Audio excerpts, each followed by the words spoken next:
How are we? Are we good? That was an interesting afternoon, wasn't it? Arsenal once again putting together this triumphant run of 10 to 5. Oh no, hang on. No, that didn't happen because it isn't going to happen. Like I've said all the way through, ladies and gentlemen, don't be scared to say it. Don't be afraid to be confident. Arsenal aren't going to win it. Chelsea aren't going to win it. City aren't going to win it. We're going to win it. And don't be afraid to say it. Don't be afraid to come out there and be confident. Because Arsenal haven't been able to go 1 month, not 1 month, without throwing away points. So they're not going to do it for the remainder of the league campaign. And that's what I've been trying to say the entire way through, is that people's fears are unfounded, you know. And I understand the fears, because we've been up against a Manchester City machine in years gone by. But Arsenal are now Manchester City. So enjoy yourself this evening. We're going to have a little bit of fun. Sorry, I'm just putting my phone on Do Not Disturb so I don't get any messages while we're on. Yeah, Arsenal's longest winning streak this season is 3. Exactly. Don't be scared, folks. It's all good. Liverpool are now 5 points clear with 2 games in hand of Arsenal. Although I'm starting to wonder, are Nottingham Forest going to be our real challengers this season? Or is anybody going to be our challengers? Because very much it is only going to be a capitulation from us that gives anybody a sniff. And I don't see that coming under Arne Slot. I just don't.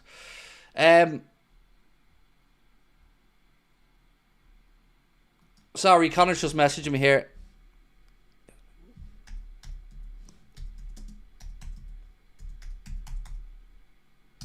Cool. Sorry, folks. Sorry. Just still catching up because this was a last minute stream. So we're still putting together some stories and stuff. Apologies. So look, we're going to talk about our situation. We're going to talk about some interesting news that started to come out today, including confirmation that Liverpool have offered Trent Alexander-Arnold a £78 million 5-year contract to try and get him to stay at the club and not go to Real Madrid. That story coming out, breaking from the Mirror. So we'll talk about that a little bit as well. We're going to talk about why Liverpool chose to not sign Manuel Ugarte in the summer. We're going to talk about what was happening when Ruben Amorim was on a plane over to London to try and get Liverpool to change their mind on him. I'll tell you really quickly. We had Richard Hughes on a plane going over to Rotterdam at the same time in the opposite direction to actually go about getting the man they wanted.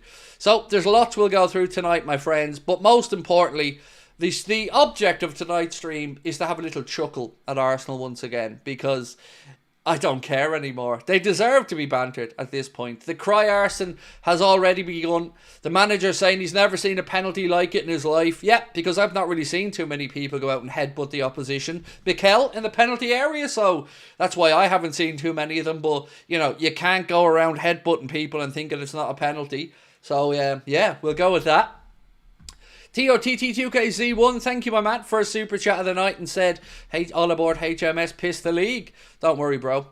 I got your HMS here. It's always on standby. It's always docked and ready to go, bro. Always. So, yeah, look, I'm going to ask you a really simple question now, because I get it. Some people aren't like me. They're a bit more measured. They're a bit more reasonable. They're a bit more rational. But I want to know now, are we winning the league? Because we are, aren't we?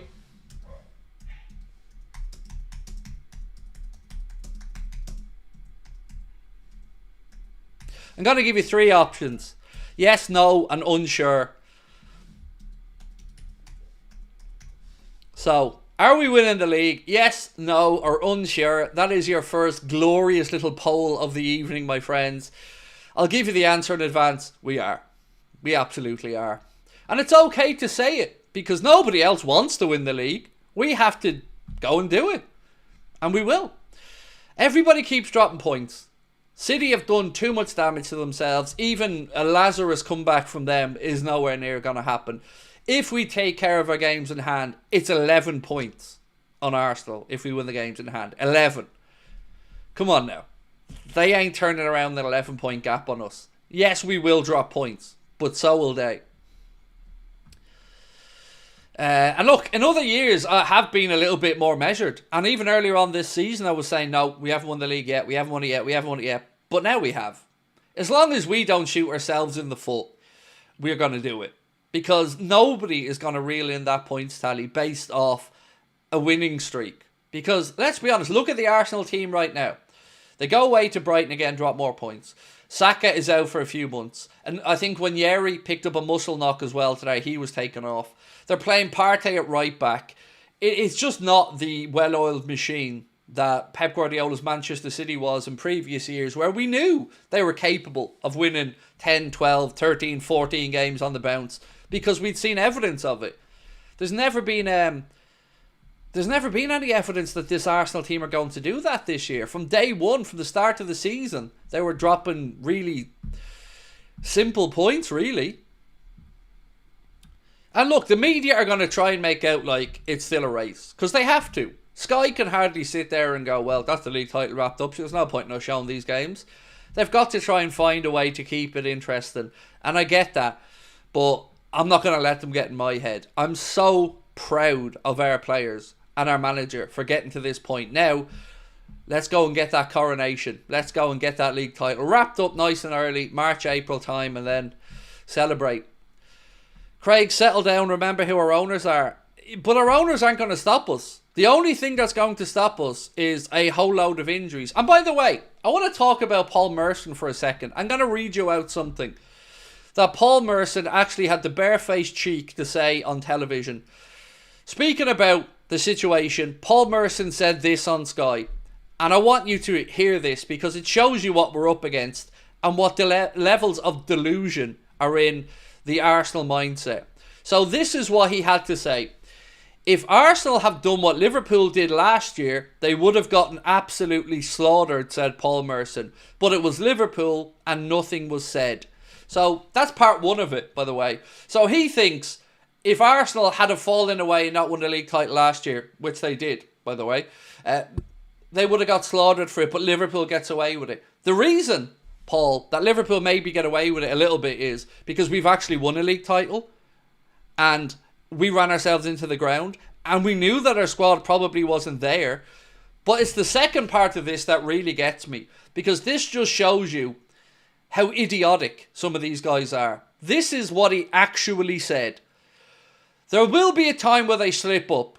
They've had big games, Champions League, Carabao Cup, possibly another final. They haven't had any injuries yet. But Saka and Arsenal are able to chase them down. Or, sorry, he said, but without Saka, I don't see Arsenal being able to chase them down. So, Paul Merson, the very highly paid expert, has said Liverpool have had no injuries yet compared to Arsenal or anybody else. Alisson, Trent, Bradley, Canade, Jota, Costas, Robbo started the season unfit as well. And I've probably forgotten a handful here. I know I probably have. Jones maybe, or somebody else was injured. Where does he get this stupidity from? We had the best goalkeeper in the world injured.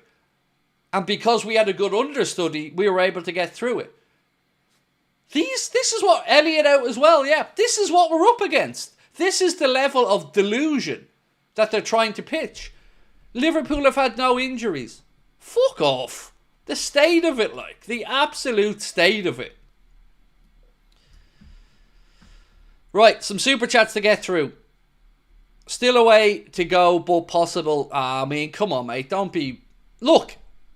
So, I want to respect you, mate. I want to respect you. There is still a way to go, but... What I would say is this. If we can get to a point where anybody who's unsure is unsure because they think Arsenal's going to go on a winning streak, the facts just don't point to that. They just don't. Yeah, they don't. He's rushing players back. They're already falling apart at the seams. They now have another young right winger who's injured by the looks of it. It's not going to happen. They aren't Man City. They just aren't. So I get it. You can still be a bit pessimistic on it, but God, I'm enjoying every minute of this. Come on, like the video for Craig and Connor. Yes, please do, my man. Please do. Victor said, appreciation for Connor using people's hero behind the scenes, or the unsung people's hero behind the scenes. Yes, appreciation for Connor indeed. I've said it many times and I'll say it again. He is the lifeblood of the channel, and without Connor doing what he does in the background, I don't get to come on here and laugh at Arsenal. So absolutely, my man, and thank you for that. Frozen said, if Gabriel Martinelli isn't running into the corner, he's rolling around on the grass the whole game. Exactly.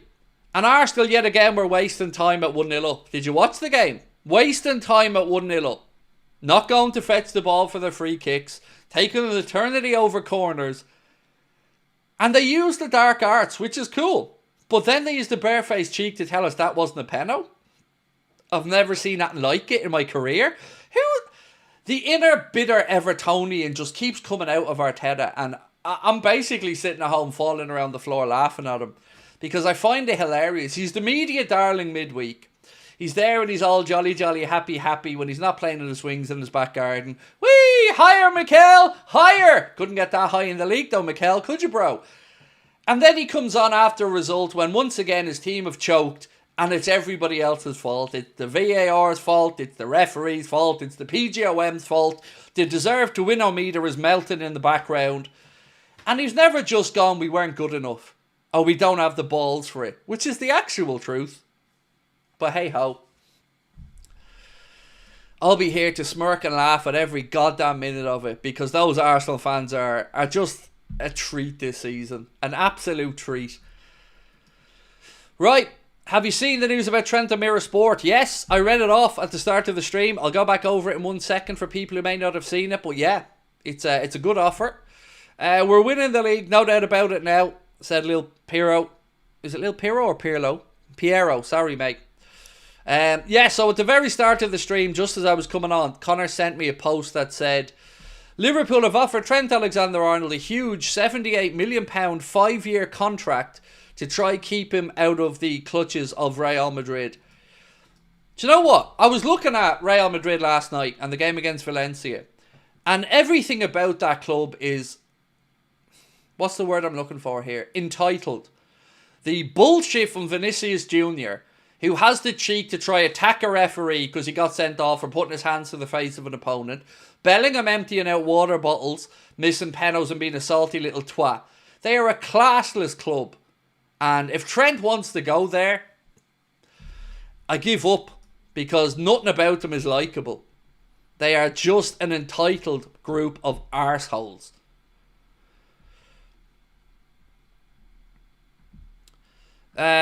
John said 5-0 to us tomorrow at half time. Hand on heart, I don't think that game's going to go ahead tomorrow, folks.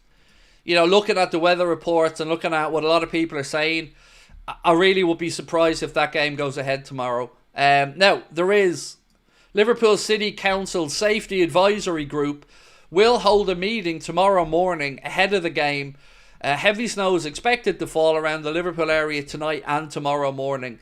And with these things, it's never the pitch that would be unplayable or anything like that. It's the safety of people getting to and from the ground, in and around Anfield, up the steps, all that kind of stuff. So keep an eye on the situation because my gut feeling right now, and it is just a gut feeling, of course, because I'm not Mother Nature, is that this game is in doubt. So we'll wait and see what happens. Logan Toon said, no day off. Is this due to the Trent situation? No. This is due to the Arsenal making me laugh situation, bro. The Trent situation was just a happy byproduct, actually, or a happy coincidence. As you can see from the stream title, it was very much aimed at just laughing at Arsenal tonight, my friend.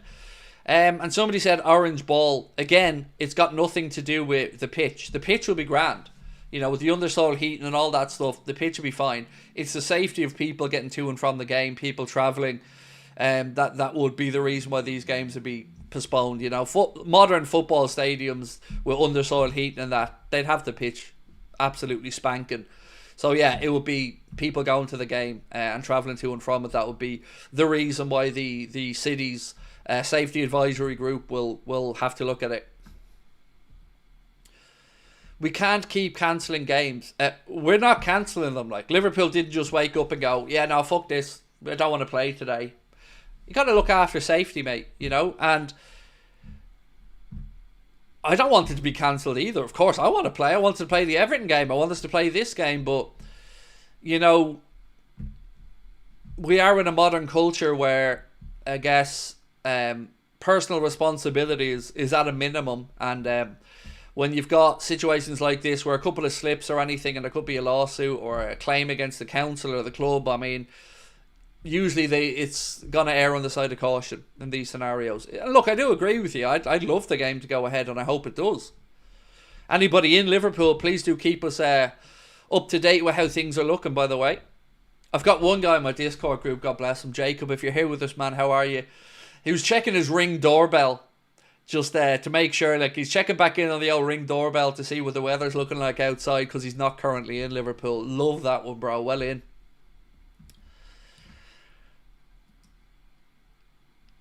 I can't stop smiling, folks. I can't, because it's another day where I just did not expect this to happen. Everyone just doesn't want to win this league except us. City, they got back to winning ways, but they're too far. Chelsea, more points out the window. Arsenal, more points out the window. If we won the 2 games in hand, we're 11 points clear of Arsenal now. And they still have to come to Anfield. So yeah, I'm feeling pretty bullish about Liverpool's league title hopes. Michael, how are you, bro? And thank you for being a member with us, my man. Appreciate you. Said, so happy to see you live this morning. Hugs. Oh, thank you, bro. Yeah, look, the plan was to take the day off today, you know, but we're sitting around with my wife. She's out there having something to eat at the minute. My son's upstairs playing with his MetaQuest. I just watched the Arsenal game, and I said to Connor, only thing that's going to stop me having a day off today is Arsenal dropping points. And lo and behold, Arsenal dropped points. So I felt like I wanted to come on and share the glee with everybody that I'm sure you're feeling right now as well. David said we don't have to do much business because Arsenal and Chelsea are doing it for us. I mean, come on now, it's good, isn't it? Don't tell me you're not loving this. And by the way, let's get to the quickest ever 1,000 likes we have on a stream. Hit that like button if you can for me, and let's get to 1,000 likes as quickly as we've ever done it. I've got loads of news to get through, so let's start getting into it. There's a bit of a mad story that says Elon Musk wants to buy Liverpool. I don't know if you guys have seen this. Don't pay any attention to it because it's not going to happen, and he's not the right set of owner. Like, there's a lot I don't like about FSG, but give me FSG over Elon Musk any day of the week, to be honest with you. So yeah, you don't need to worry about that one. Stefan by Chechic, that situation's actually getting interesting as well. Credit where it's due, by the way, because Dave C. Kopp was the first person I'd seen to say this, and you know, I'm always a man who wants to give credit. He said, and it has since been backed up by Romano and others, Stefan Bajcetic is set to return to Liverpool from Salzburg and then join Real Betis on loan. So that will be an interesting move for him. You know, back into Spanish football there for a little bit. And I would imagine he'll get the minutes there as well. So he's also removed Salzburg from his Instagrams and stuff like that. And there's been other reports to say that, yes, Liverpool will be cutting that loan short. And if he goes and does indeed join, that's a good season from. That'll be good bit of football at Real Betis there. So a few other things I want to go through. So this came from the Times, by the way, a very reputable source. On the same day that Ruben Amorim flew to London to meet with West Ham, do you remember that day where he flew over to try and kind of call Liverpool's bluff? Well, on the same day that Ruben Amorim flew to London to meet West Ham, Richard Hughes was on a flight to Rotterdam to meet Arne Slot. And as our admin on our X account has posted, hey Gary Neville, I thought Amorim was our number one. So Matt, well played, sir, on that post. Proud of you. Yes, it just goes to show you, you know, all bullshit. I didn't know that detail, by the way, until this Time story came out. I really didn't. But I love it. I love the idea that Amorim was on a plane over to London to try and, you know, spook Liverpool into action. And at the same time, Richard Hughes was on a plane over to Rotterdam to meet with the future manager of Liverpool Football Club. Beautiful thing. And shithousery at its absolute finest. Even if it was a coincidence, I don't care. I still love it.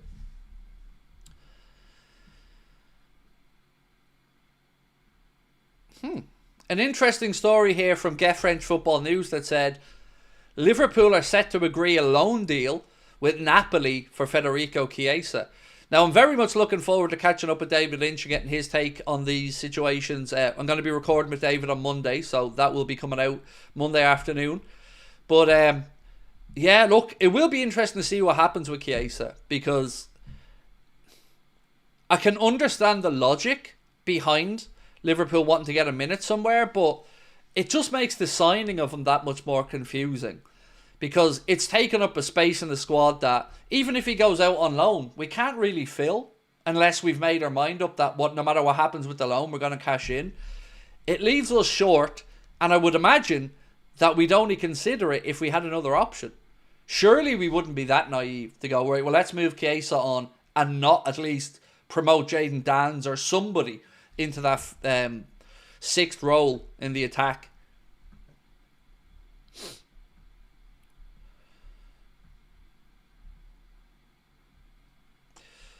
Tony said Trent just got offered 300. We spoke about that, Tony. The piece that was in the Mirror said Liverpool have offered Trent a £78 million 5-year contract. All right, let's do the maths on this. Hang on. Quick maths, everybody. 1 sec.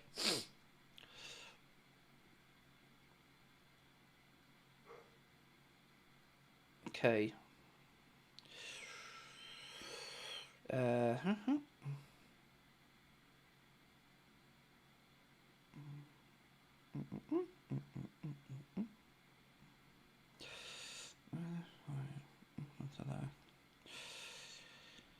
Yeah, 300 G's a week, exactly, my man.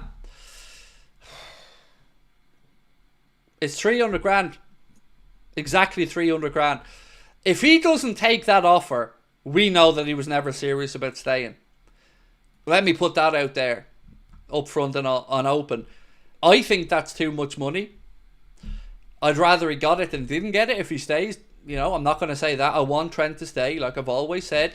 I think 300 is too much personally, but if he doesn't accept 300, we all know that he never had any intention of staying. Would we agree with that, by the way? If he turns down 300 grand a week in a 5-year deal, he never wanted to stay. We've got to be fair about this. That if that offer is true, it's a very, very fair, generous offer from the club.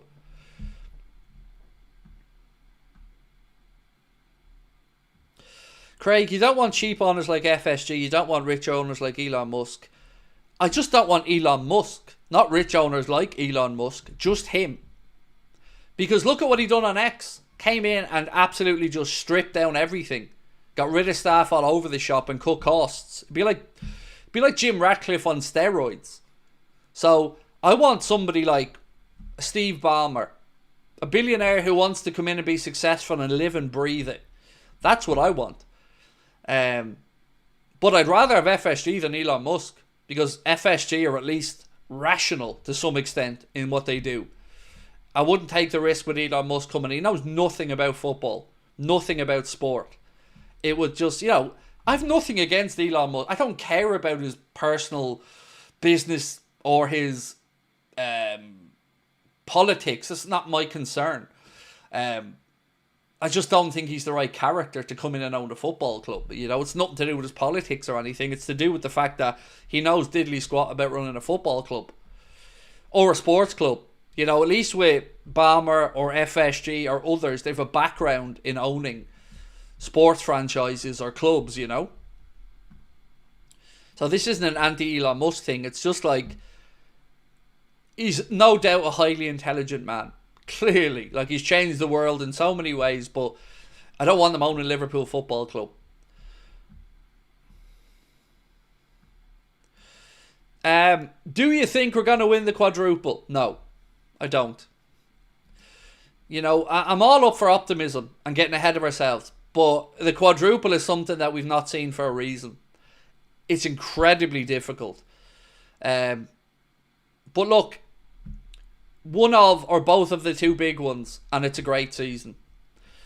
There's no revisiting that for me. If we win the league or the Champions League or both, as long as there's some combination of one of those two with other trophies, incredible season. Incredible. And by the way, what do we think of Mo Salah's interview with Sky when he said that he wants to win the Prem over the Champions League this year? I love the honesty in that, by the way. And I love the honesty when he came out and said every other year I want the Champions League, but this year I want the league, because we never really got to celebrate it with the fans in the same way. When they won the Champions League, of course, they did have the big celebration, but I get it. I totally get it from Mo. And it will be no less than he and those group deserve. You know, they deserve the party, they deserve the celebration, they deserve the adulation that will no doubt come their way from the fans. So yeah, I love it. Well in, Mo. Will we be the only team not strengthening in January? Look, we're 4 days into the window. And there's a lot of moving pieces at the minute. So let's just give it a couple of days till we see the lay of the transfer land. And we see what the plan is. Because at the moment, I'm a little bit in the dark. So I don't want to go in too much on the transfer activity yet when we're 4 days in. The contract situation, look, everybody's right to be pissed off about that because it's dragged on way too long. But I'm pessimistic about the window. But, you know, if you see things like Chiesa going out on loan or a few things like that, I can't see we're going to intentionally leave ourselves short. So there has to be some type of rhyme or reason to what they're looking to do. And, you know, let's see what happens. You know, I'm happy. I'm more comfortable to give, not the benefit of the doubt, but to let it unfold a bit more in the window at this point than I am about the contract situation. I just can't get my head around the contract situation allowing to get to this point. It doesn't make any sense.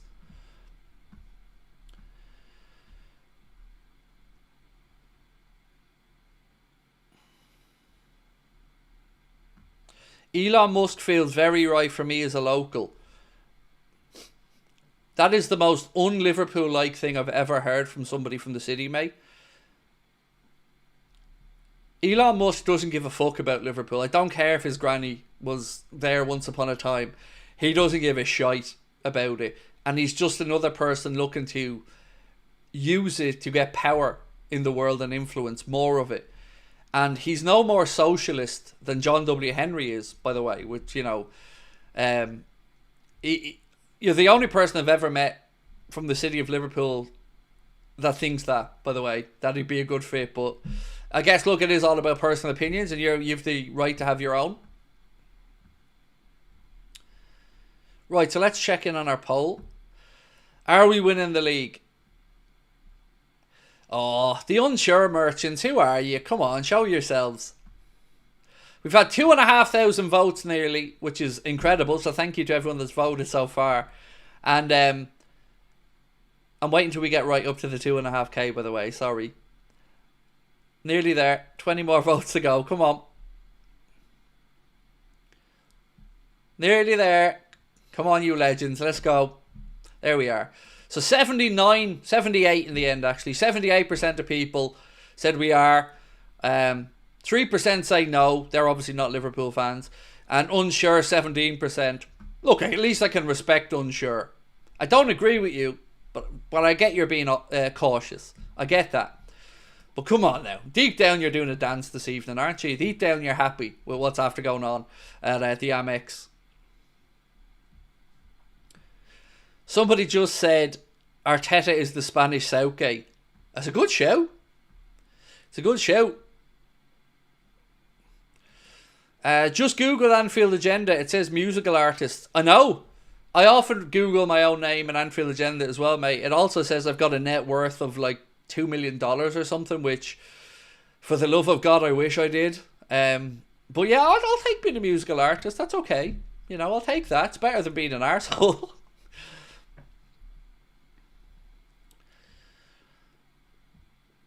Right, here's a very valid question from Timbani. So what's the story with weather on Merseyside?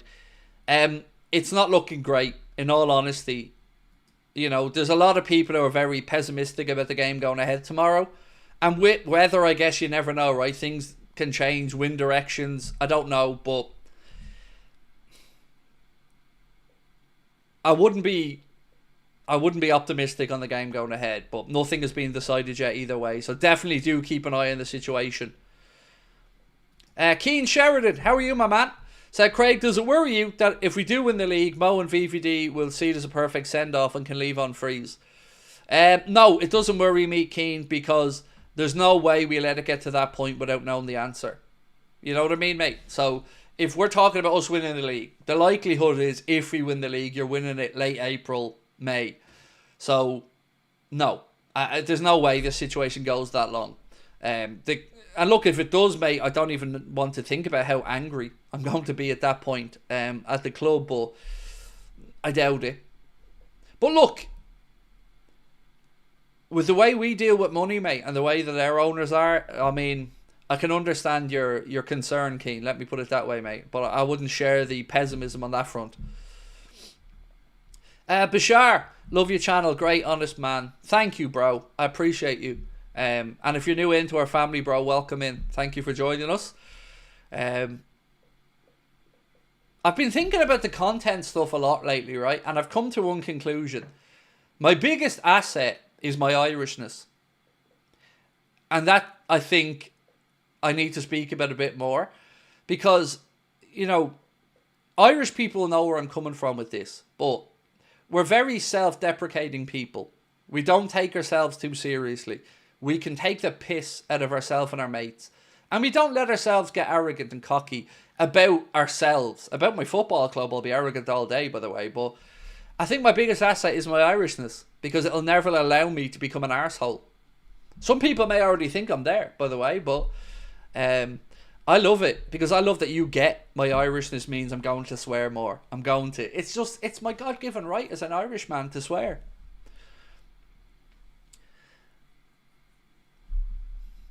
And we can take a slagging. Exactly, Nathan. Yeah, I think my Irishness has helped me on this content journey, to be honest with you. Ian said, I'm on Merseyside and there's nothing wrong with the weather so far. So far, so good. I believe it was starting to come down, you know, if I'm not mistaken, mate. But sure, of course, you're there, bro. I'm not. Just some reports I'd seen where that it was starting to come down now.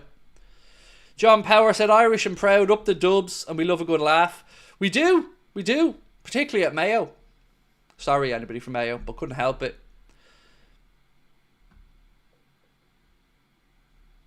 Bob Lafferty. I'm happy but unsure because I know the players can, but I haven't experienced a championship with the coach. I get that, Bob. I get it.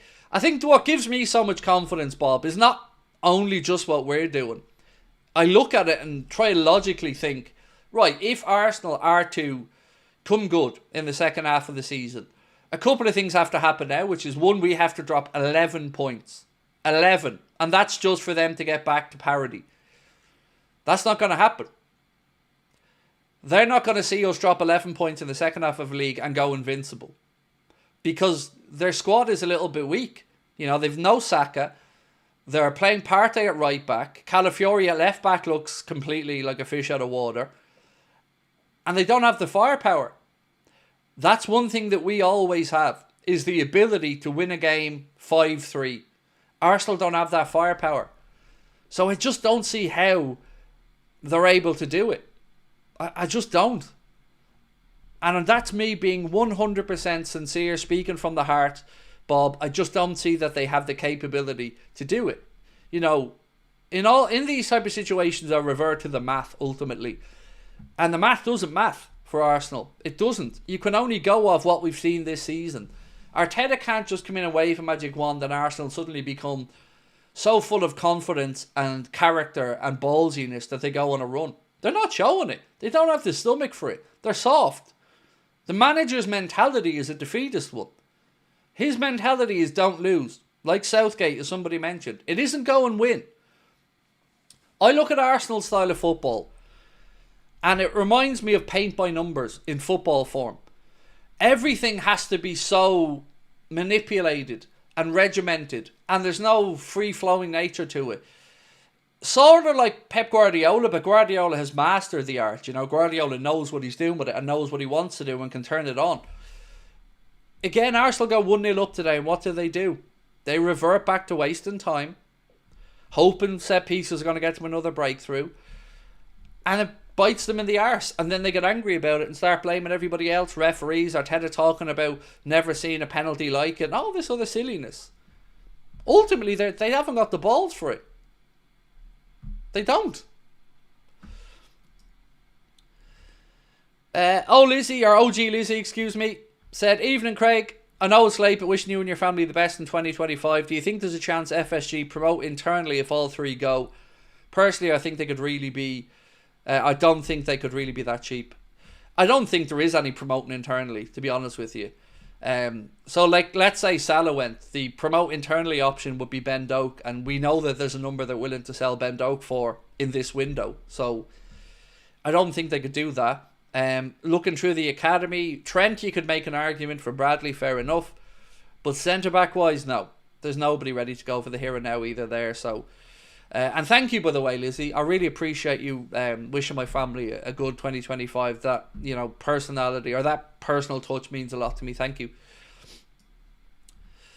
Jack said, hey Craig, we're all pissed off with FSG, but the only option of an alternative owner is Saudi. No one keen on that. Saudi just to get rid of FSG. But it isn't the only other option. Now, I don't know of an owner who's knocking on the door, but I think there are probably 3 options in modern football for an owner of a club like Liverpool. You've got your state-backed fund, like you've mentioned. You've got your billionaire who wants a project or, you know, wants something to fall in love with and has the money to do it. And you've got your investment venture capitalists like FSG, Clearlake Capital and others. And that's probably it. Unless I've missed a very big, simple heading. So I do think that there are other alternatives in both the investment world and in the billionaire wants to do something world. But what I would say is, I feel like the only people who might come to the table and get the numbers high enough might be somebody like a Saudi, a Qatar, another investment fund from a sovereign wealth nation or something. Because a billionaire and an investment firm are going to look at the numbers solely. That's going to be the driving factor. Is there value to be had here? Is there value to be added here?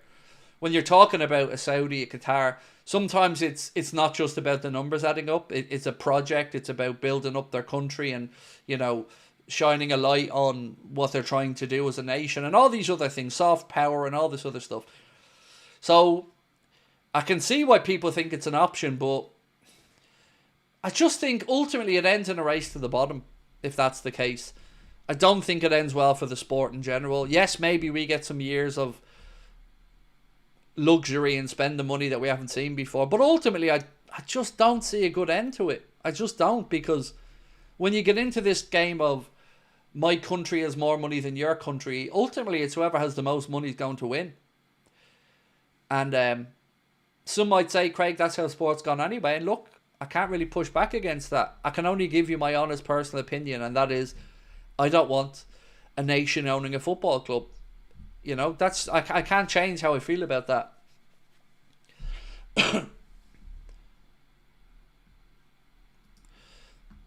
Awesome to see you always, bro. Your content is like my stairway to heaven before I go to sleep. I love that. Well, Ian, thank you. Hope we have a good game tomorrow. So do I. I hope it goes ahead first and foremost. But thank you so much for that, man. That's a lovely compliment. Appreciate you tuning in. Nessie, how are you, my friend? Said, hi Craig, did you see the article posted by the Mirror about Trent's contract? If not, you should check it out. Oh, don't you worry, Nessie. I got it right here, my friend. So the article was, Liverpool have offered Trent Alexander-Arnold a huge £78 million, or as I now know, £300,000 per week, 5-year contract to keep the England midfielder out of the clutches of Madrid. Now, I want to ask you another question via a poll, because I want your answer to this. Bear with me, it's going to take me a second to type this out.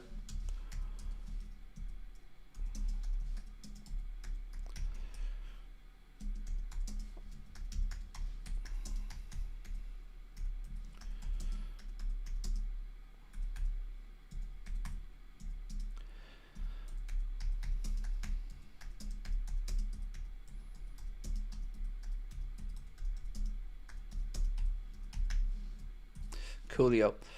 Right, so quick question here was, yeah, I think this is the fairest way to word it. Would you agree with me that if Trent rejects the £300,000 per week offer, that he never intended to stay? Because I'm going to go and say yes. If he turns that down, I don't think he ever intended to stay.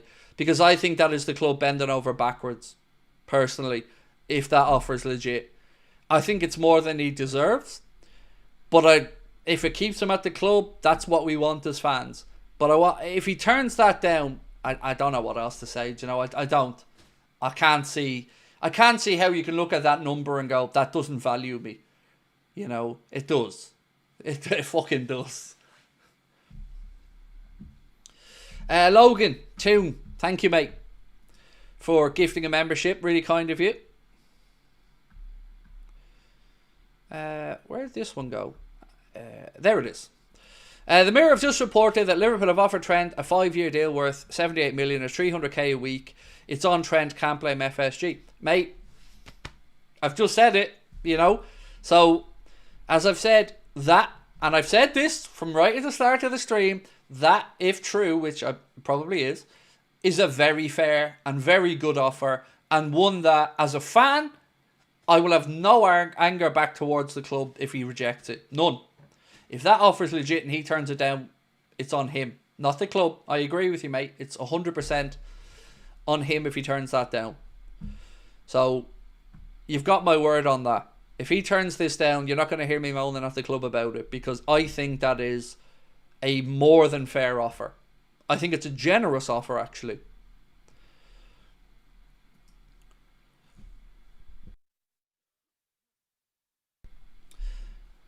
Thank you, Mr_M. Appreciate you.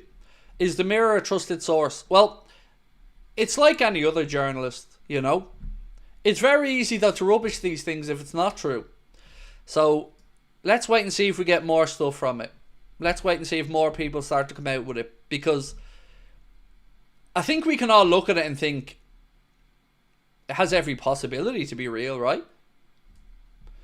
I think it's a believable bit of information. The numbers add up with regards to what you're thinking is the upper end of where Liverpool will go to. So, I mean, here's some more information on it. So, the Mirror have also said there's a similar £300,000 a week deal on the table from Real Madrid. But in addition, he could expect a huge signing on fee from the Spanish Giants if he joins in the summer as a free agent. Liverpool feel they can't do any more to try and entice Trent to remain at Anfield for the prime years of an already sparkling career on Merseyside. There have been no demands from Trent to be handed the captaincy. He knows he's the natural successor to Virgil van Dijk when the Dutchman's time as a regular first teamer comes to an end. So I think that's where we're at. If he turns down 300 grand a week from Liverpool, I feel comfortable in saying I don't think he ever wanted to really stay. So I'm behind this offer for the club. I am. If that's the real offer, no moaning for me if he turns it down. You know, I'm still annoyed we got to this point, but fuck me, you cannot turn that down. If you turn that down, you don't want to be here. I'm sorry.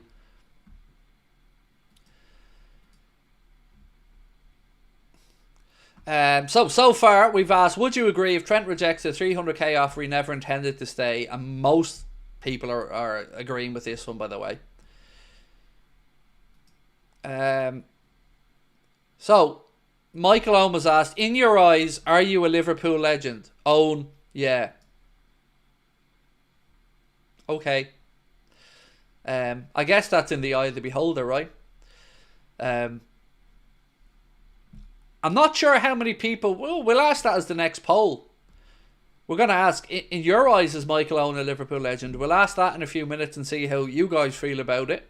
But Michael Owen thinks he's a Liverpool legend. Unbelievable footballer. Absolutely phenomenal when he was at Liverpool. No question about any of that stuff. He was incredible. But, no, sorry Owen, you know you're not. You just fucking know you're not, mate. Stop it. You know, it's not like you may have gotten forgiven for the Real Madrid stuff eventually, maybe, but when you went and signed on the dotted line with Manchester United, that is the end of any of that discussion for me personally, because that's like signing for the enemy. That's not that. Yeah, there's no way back for me for that one. None. The Madrid stuff was bad enough, so yeah, no, I'm not having that one. Slot needs to pull the statue speech. said Logan Toon. I don't think the club needs to do anything at this point, because 300 grand a week speaks volumes. I think look, I find myself defending the club here, and I usually call out owners and cheapness, but there's no cheapness about that offer. That is a top-notch offer. If I'm Trent's agent, I'm saying bite their hand off. Or, as I've said, I don't think he wants to stay. If he turns it down, I think it gives us... If this is Liverpool's way of trying to shift the narrative, I think it's well played, Richard Hughes and Michael Edwards, because that's an offer that is very telling if you turn it down. I can see how a player gets 300 a week, but nobody should get a wage like that in this unfair world. Look, of course. Like, I feel really guilty making 50 grand a week on here. Like, really guilty. So I get it. Trent's making 300 grand a week. I can understand how that guilt comes in as well, It is mad, you're right. Like, entertainer money and footballer money, and it's crazy. Formula 1 money, it's all mad. I get it. But I guess you put bums in seats, you make other people money, you're going to get very well compensated. Yeah, I might ask for a pay rise, actually. I might tell Conor I want 60 grand a week now.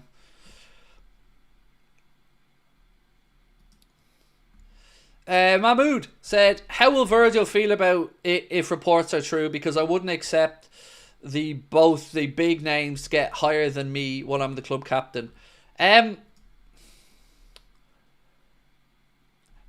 a difficult one to answer, bro, because we don't know what the offer in front of Virgil is.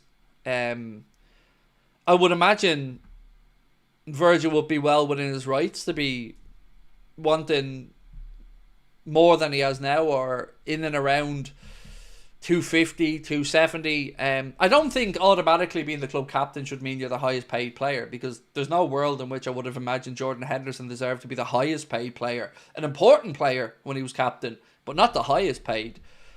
And I think Virgil would also understand that some of the money behind that Trent offer is because of him being born and bred Scouser and coming up through the club's academy.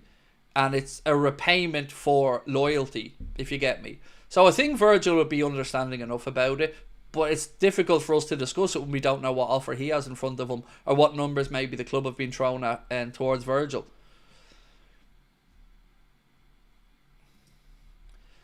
Adrian is more of a legend than Owen, said Adam Brown. There you go.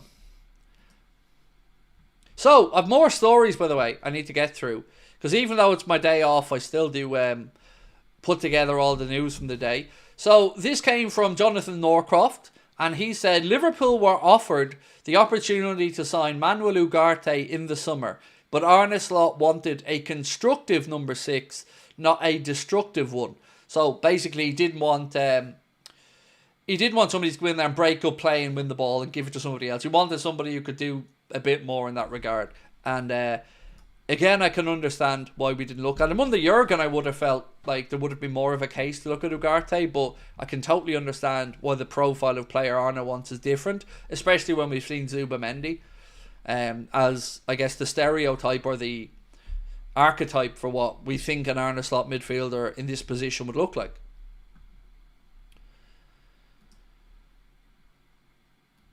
Slot frustrated with contracts. He plays it cool.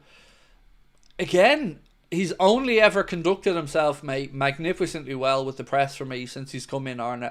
He's been firm when he's needed to be. He's thrown in a touch of humour when he's needed to throw in a touch of humour. And I've asked David Lynch on many occasions, as the weeks have gone by and you're in there in the press conferences and Arne's out there, do you see him showing more of his personality through, and is he kind of relaxed into it? And he said 100% yes. And I think we can see it as well from the bits and pieces that we're seeing. He just looks like he knows he's the man. And I fucking love it. I love nothing more than seeing somebody like Luke Littler. Let's just talk about him for a quick second. He's meant to be on that stage. He knows he's meant to be on that stage. He knows that his life led him to the point where he's going to win a world championship in darts because he's that damn good. He doesn't have to be cocky about it. He's a lovely, humble young man. He goes about his business, supports his shit club. But other than that, lovely young man, and knows he's meant to be there. Arne Slot, for me, always gave me the impression that he knows his worth. He knows that he's not going to fail. He knows that he's good enough to be in that seat. Jurgen knew it. You could see it in Jurgen. Rafael Benitez knew it. But Arne Slot, to me, it's just, he's a very assured character. And I love that about him. I love he's so assured in his own belief and in the staff around him as well. Anthony said, Owen who? I know, mate. Owen the legend in his own mind. For the own poll, can we have a yes, no, or feck no, please? I mean, I think it's all the same, to be honest. Look, we're going to end this other poll because it's a landslide.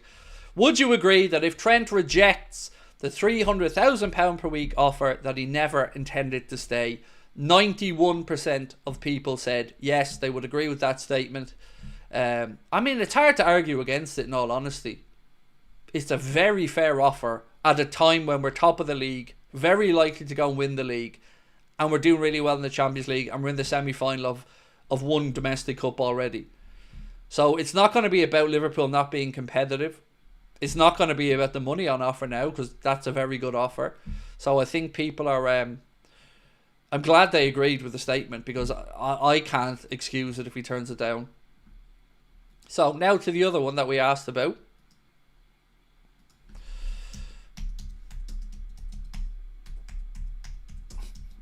Even typing out these words makes me feel dirty.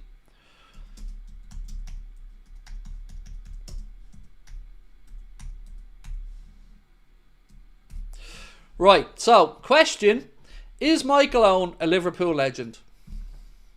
And we leave that vote. It's a yes or no question. Couple of things today, by the way. The preview went out for the Manchester United game earlier on this morning, and our video with our friends from All Red, Sam, went up as well. Do go across and check out All Red. Say hello to Sam in the comments for us. Let him know you're from Anfield Agenda. And appreciate Sam again for coming on and recording with me last night. Yeah, lovely to see another optimistic Liverpool fan. I love it. I love just chatting to new Liverpool fans. So yeah, really appreciate the person who made me aware that Sam called me out to do that video in the first place, and happy to do it and happy to repay the favour. What have we got here? Right. Owen Dunn said, I think Virgil is level-headed and mature enough to know he's getting paid astronomical money to play a sport he loves. Don't think he would care. Do you know what sticks in my mind, Owen, about Virgil?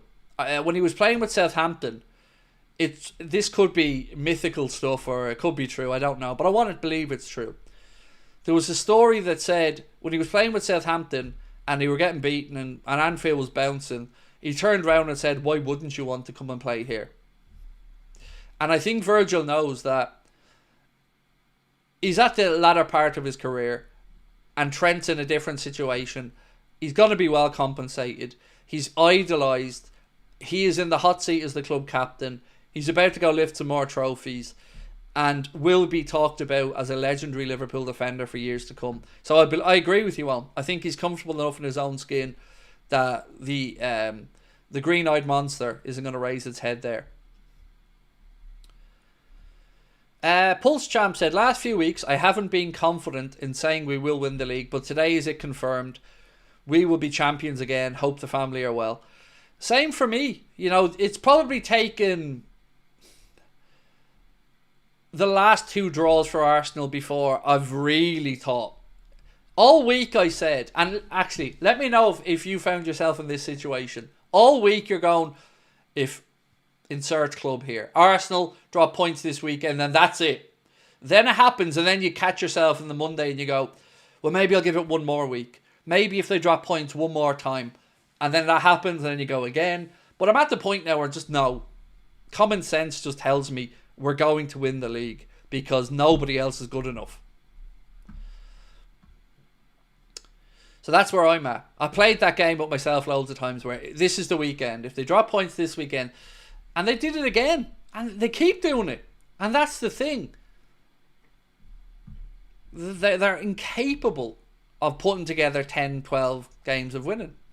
They're just not going to do it. If Trent refuses this offer, would you sell him now?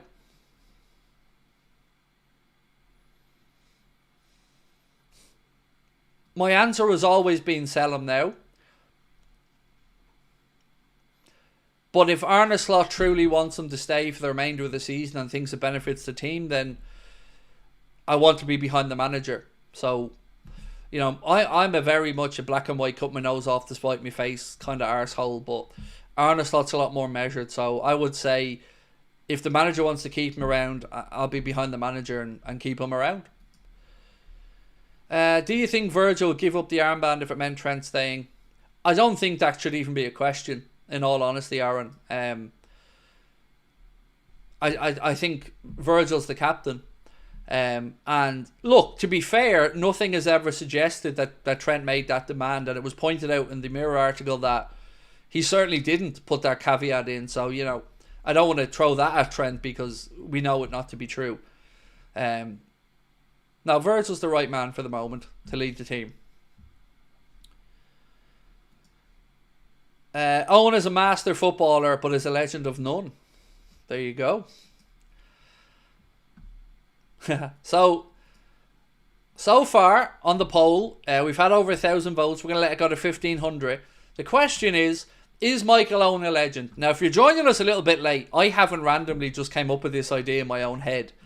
Transfer Sector posted an interview with Michael Owen where the question was, in your eyes, are you a Liverpool legend? And Michael Owen's answer was, yeah. And I know they're very good friends, but I know Jamie Carragher's always kind of backed up Michael Owen's corner there. And look, I get it. They're mates. I respect it from Carra. I disagree, but look, I'd back my mate up as well. And they're very close. So I get it from Jamie Carragher. That's one thing I'm not going to go in on Carra on. But I just no. Just no way. Not after the United thing as well. You might have made your way back from the Real Madrid thing, but the Manchester United signing, that was it for me. That was definitely the end of it. What's the best way to contact me? Carrier pigeon. Carrier pigeon. Sorry, bro. It depends what it is. If it's you want my opinion on something, or it's a football question or something like that, contact at AnfieldAgenda.com. Contact at AnfieldAgenda.com. If it's a business inquiry, it's partnerships at AnfieldAgenda.com. The reason I differentiate both is I don't have access to one. I leave that one to Connor, and I take care of the other one. So I take care of the contact at. And the funny thing about carrier pigeons was it would still get to me because the guy 2 doors up from me has a big pigeon coop in his back garden, so it'd probably work.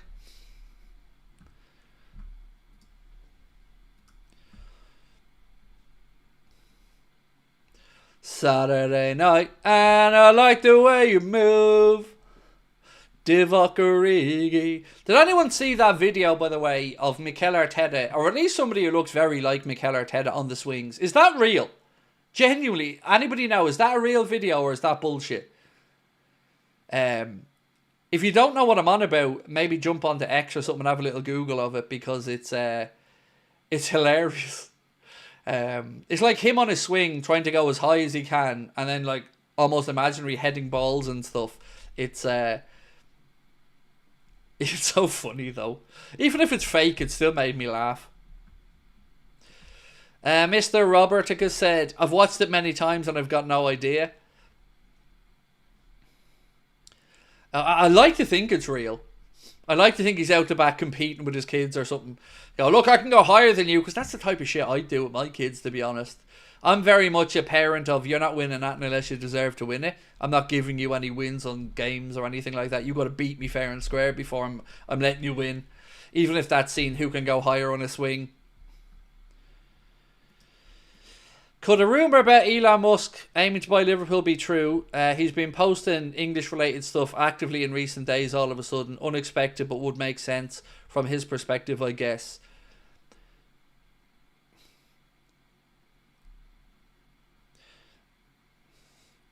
So the stuff about him posting a lot of English stuff, I would imagine, is down to politics. So I don't know how you tie football into that. And particularly with the style of politics Elon Musk is flirting with, it's very anti everything about Liverpool and the city. So I don't think it's a good marriage, let's say. But I guess I've no idea how true the interest is from Elon Musk or not. I know it was in the paper, but, you know, as a city, Liverpool is the antithesis of everything Elon Musk has been about in recent years. So I don't see that marriage.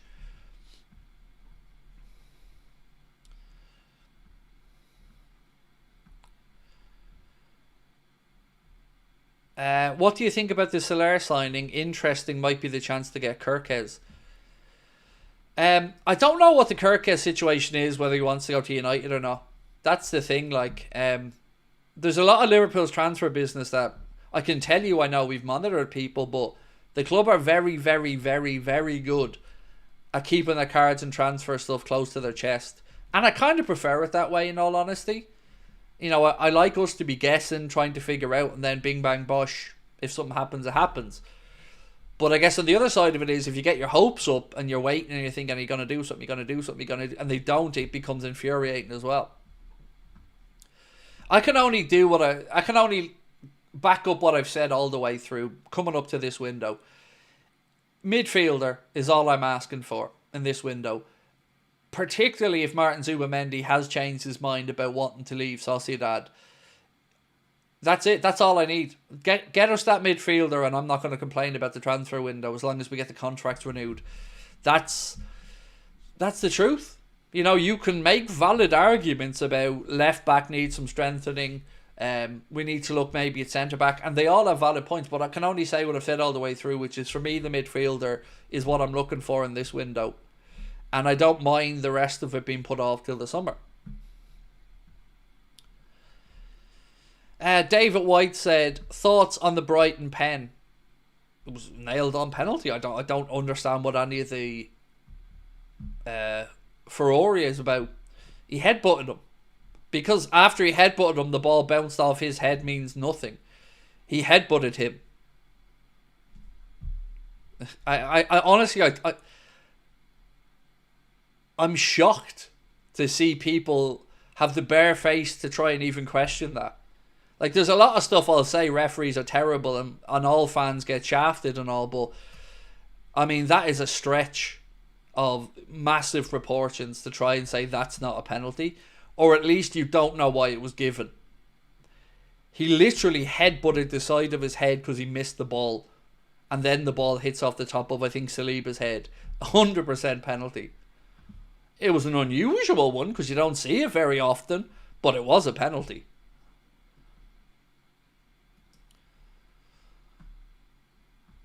Like any other part of your body, throw a leg at the player, don't hit the ball, hit the player, and then the ball bounces off you, you're giving away a penalty. So why is your head any different? If you go make a play for a ball, you got to get the ball. If you don't get the ball and you get the man, it's a foul no matter where it is on the pitch.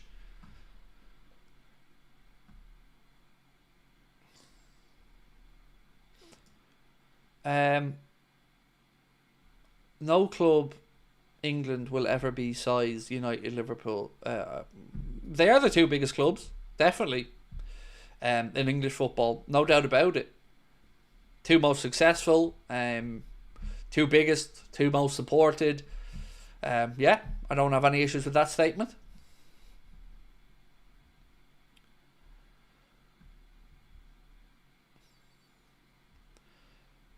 And they're saying it's not a pen, Arsenal. Yeah, look, the deserve to win meter will no doubt be in meltdown today.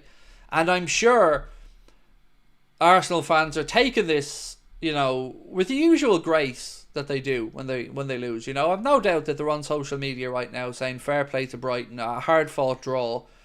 Sure, we'll come again. It just wasn't our day today. I'm certain that's how they're all reacting on social media. I'm not on there, but if I was to look on there, they're well known for being good, gracious fans, Arsenal fans. Hi, my name's Craig, and I'm here for it. Every fucking bit of it.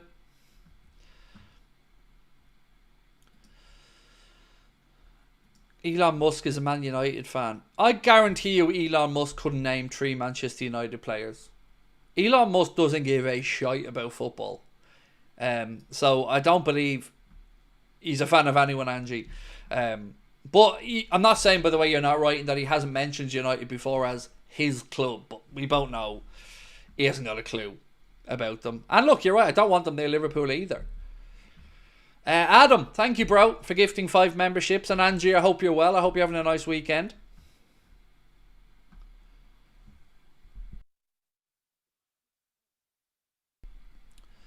Craig, are we going to see you topless? I don't know. Look, I didn't know that was going to happen 2 minutes before it happened, my man. So, who knows? Who knows what's going to happen? I don't know. I'm a very emotionally led person. I'm as surprised as you a lot of the time when stuff happens.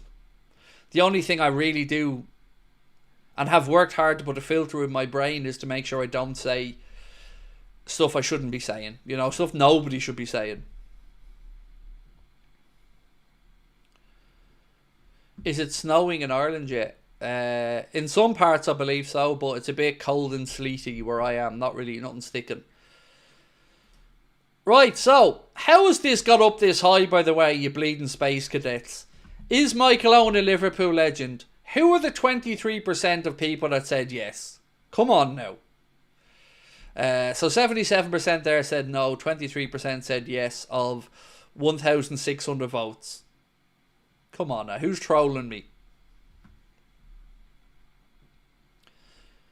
Do you think tomorrow's game might get called off because of the weather? Yes, there's a very, very good chance it gets postponed because of the weather. But what we can say for certain is that there is... where is it gone again? Liverpool City Council Safety Advisory Group will hold a meeting tomorrow morning ahead of Liverpool's Premier League game against Manchester United. Heavy snow is expected to fall in the Liverpool area tonight and tomorrow morning, and credit anything Liverpool for posting that. Charlie said, no names, but a certain Arsenal channel are throwing shade saying if it was Liverpool the decision wouldn't happen. Good. Fuck them. All of them. And the certain Arsenal channel and all the certain Arsenal cry arses on it and everybody else that's crying about it. Good. You're right. We'd have got it. 100% it wouldn't have been a penalty for us. You're right. You're being screwed. What you gonna do about it, motherfuckers? Woo! The answer is nothing. But blame everybody else. And I'm here for it. So let the cry arson commence. Show me one point they've dropped this season where they've actually came out and credited the opposition. Just fucking one. I haven't seen it. All I've ever seen is we should have won this. The deserve to win meter said this. The PGMOL shafted us on this. We were screwed on this. Blah, blah, blah, this. Who cares? All they have is crying and moaning. Defeatist mentality. Small club mentality. It comes from the manager. So yeah. I expect nothing less.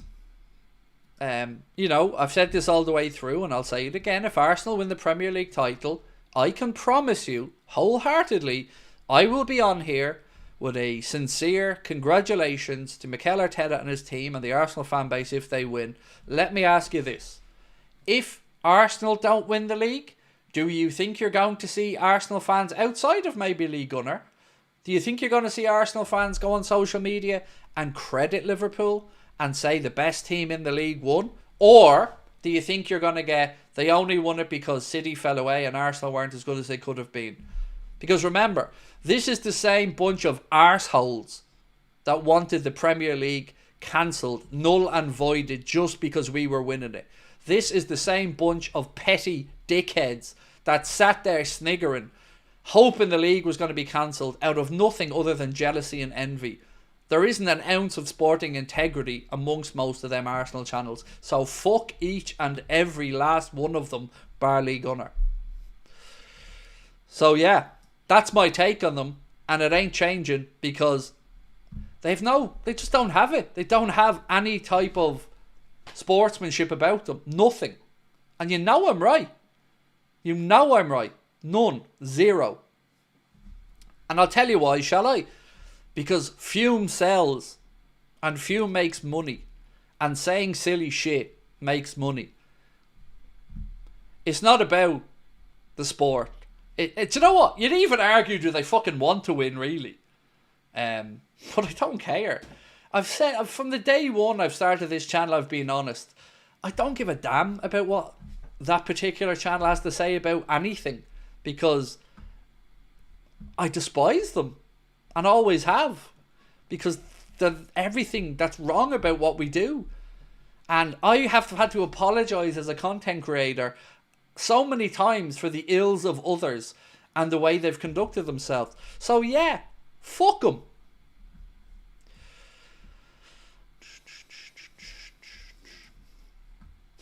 And you know I'm right. It's not about... You know they're not going to come on and congratulate us. You know they're not. So what's the point in caring about anything they have to say?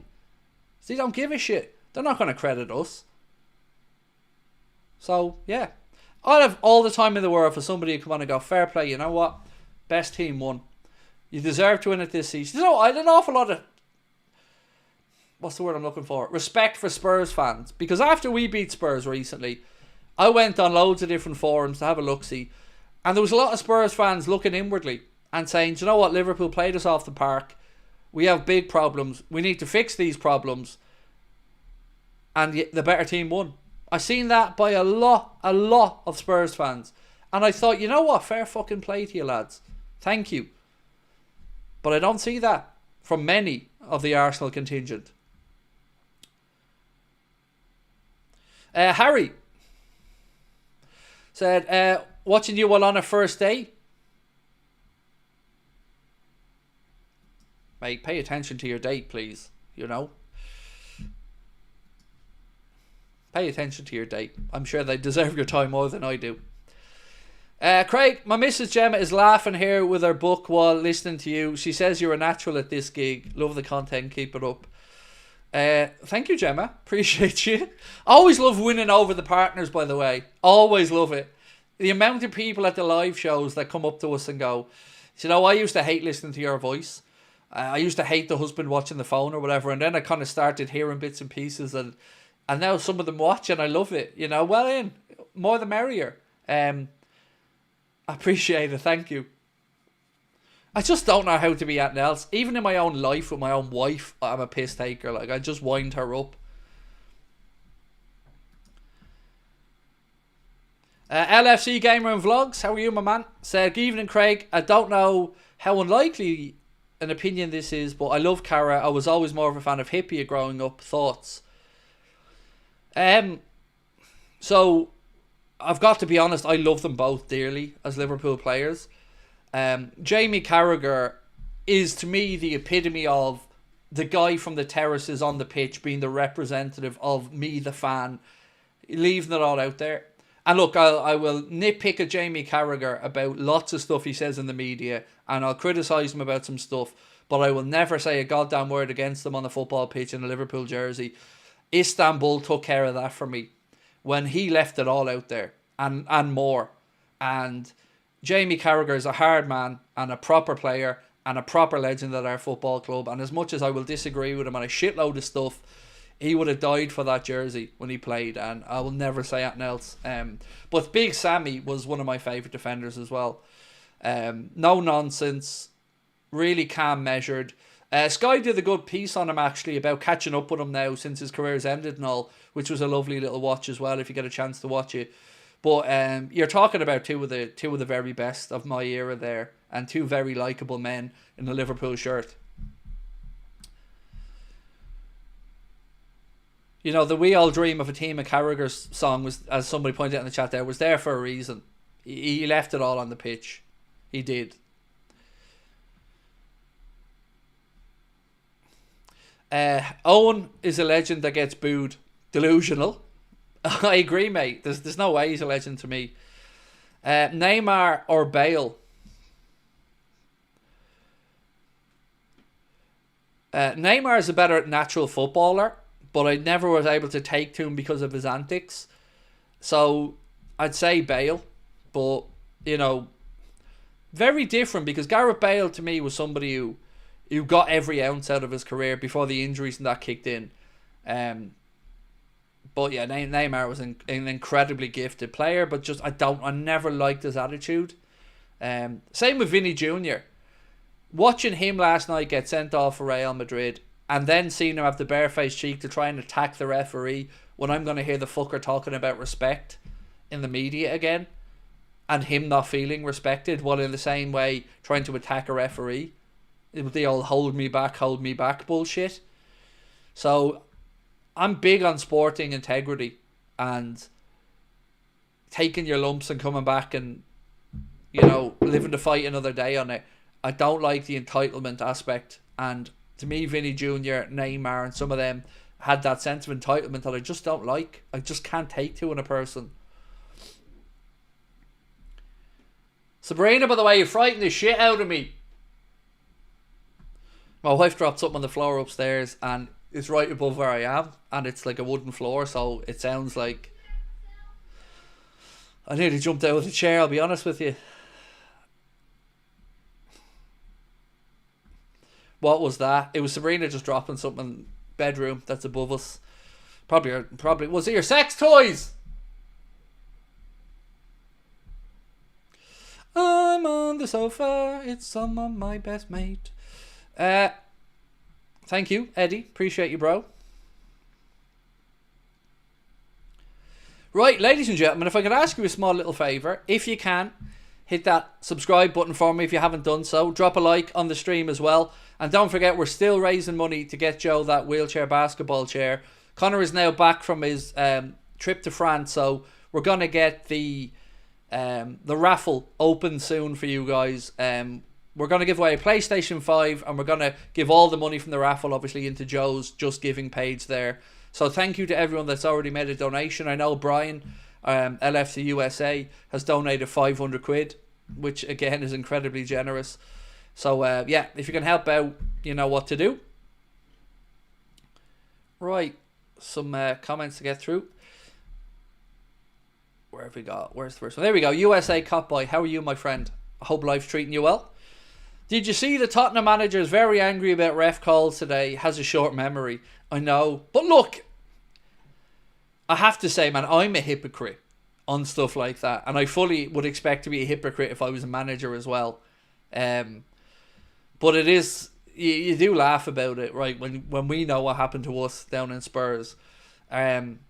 Arteta's the one that gets me all the time, though. He's you know, all jovial midweek and everything's great, and then one thing doesn't go their way today, and he's again like you got a face on him like Doc Cotton licking piss off a nettle, as Malcolm Tucker once said.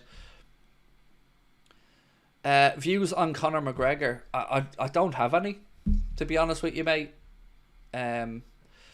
Certainly not ones that I want to be bringing into an upbeat stream tonight to discuss. So, like every other Irish person, it was a pleasure to watch his rise through the UFC and to see him achieve what he achieved. And I'll leave it at that. Jeff said, "Hi Craig and this awesome community. Trust and integrity, two things that can take a lifetime to gain. Both can be lost in an instant. Craig, you're yourself and it's why I love you." Thank you, bro. Yeah, appreciate that.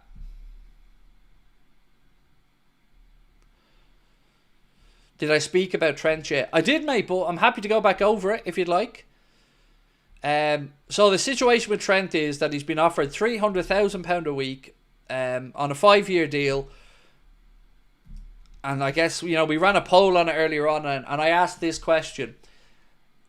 Is it fair to say, or do you agree that if Trent turns down £300,000 a week, he never had any intention of staying? And I think it was 92% of people said yes, they would agree that if he turns down £300,000 a week, he probably never had any intention of staying. Because it's a very good offer. It's a more than fair offer. So, you know, for somebody like me who's criticised the club as much as I have, I can't criticise that offer. I think, yeah, I think that's as good an offer as you can expect to get. And I wouldn't have given it.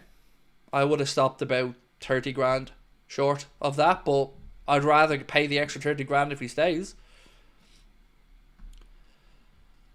Craig, my wife wants to know, will you let Sabrina wax your eyebrows? No. I take care of my own eyebrows, but you know why I stopped doing it, mate? And this is so funny, Jonathan, and it's true. Every time I trimmed my eyebrows, Connor noticed it straight away, and I got real self-conscious about trimming them, so I just gave up trimming them.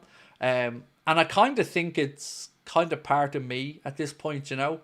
My mono eyebrow thingy is just the only hair on my head, really. So, no, I wouldn't let her wax them because I'm a pussy. And the idea of ripping out hair, I don't know how ladies do that, to be honest.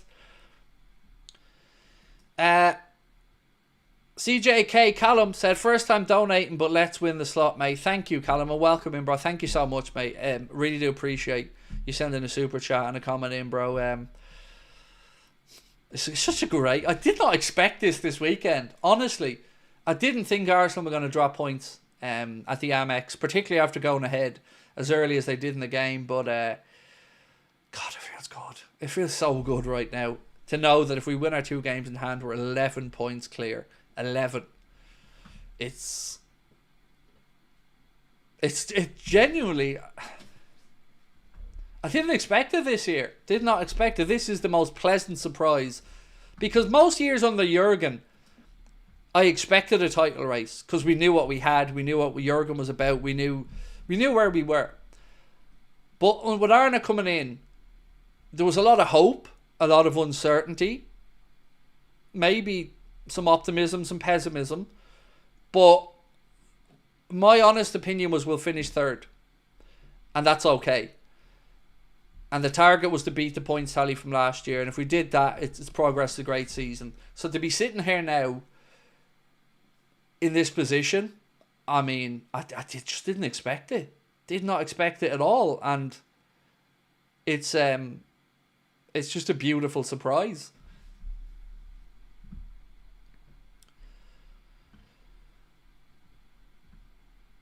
Waxing is painless. I've had the nether parts done. Well, I've got my Manscaped set. Oh, and some new Manscaped goodies arrived today, by the way. Manscaped now have the dome shaver for your head, and that just arrived in the post today, so I'm going to see what that's like and see how close a shave that gets. Craig, do you have the hope that we'll sign anyone this window? I'm always optimistic. I'm a romantic at heart in a transfer window, as much as maybe the rational part of my brain would dampen down the inner transfer hound's delight at the idea of it. I think it's possible we sign somebody in this window, but I don't know of anything, any impending signatures that are going to come through, or any deal that's very close or anything like that. But I'm always optimistic on it internally, as much as I think the owners are cheap. I love a fucking transfer window. And anybody that tells me to stop with transfer stories, I don't know who they're trying to kid. Because go back and look, every fucking story, 30, 40, 50k views. Bang, bang, bang, bang, bang. You all love it as much as I do. Admit it. You're all transfer whores like I am. It's just exciting. It's fun. And sometimes it ends in heartache. Sometimes it ends in Virgil van Dijk standing in front of a Christmas tree. It's theatre. It's panto. It's fun. And football at times is repetitive and predictable, and you know, transfer window time is a great laugh. I love it. Declan said, welcome. He said nothing. He became a member. Welcome to Anfield Agenda FC. So I'm going to ask you guys the question, will we make a signing in January? I want to see if you're feeling optimistic or pessimistic.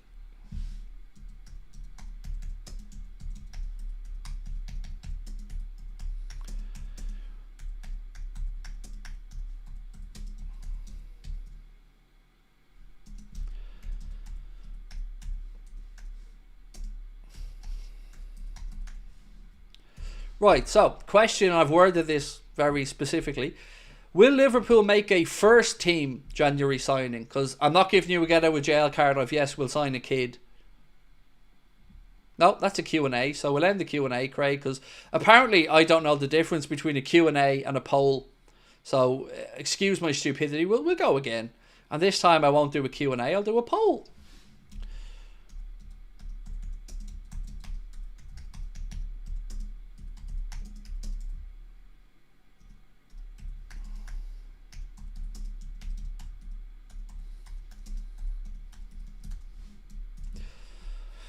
Right, so, will Liverpool make a first team January signing? Yay or nay? What about a poll? Will Trent accept the deal? I don't think any of us can answer that, Aaron, because it's a complete guess. Let me answer it a different way, Aaron. I'd love to sit down with the person that tells him to say no to it and have a little chat with them and find out what their rationale is behind saying no. That's what I would say on that one, mate, because if that mirror story is true, how the fuck can you say no to that? 300 grand a week, which would probably make him the best paid right back in the world, to stay at a club that he idolises and grew up supporting, with the captain's armband there in the future. You can't turn that down. If you're serious about staying, you can't.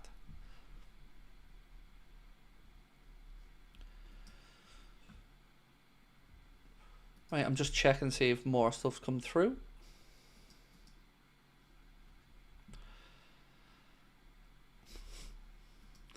Sorry, I've got some messages from mates there who are Arsenal fans, just conceding, would you believe?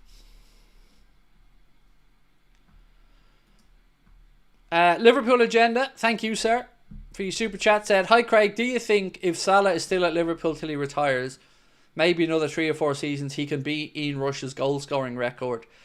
No. I think that's the only one he ain't beaten, to be honest with you, mate. And same with Alan Shearer at the top of the Premier League charts. Everyone else I think he can get in his sights, but I don't see him catching Rushy or Alan Shearer in the Premier League charts. But do you know what? I don't think he needs to.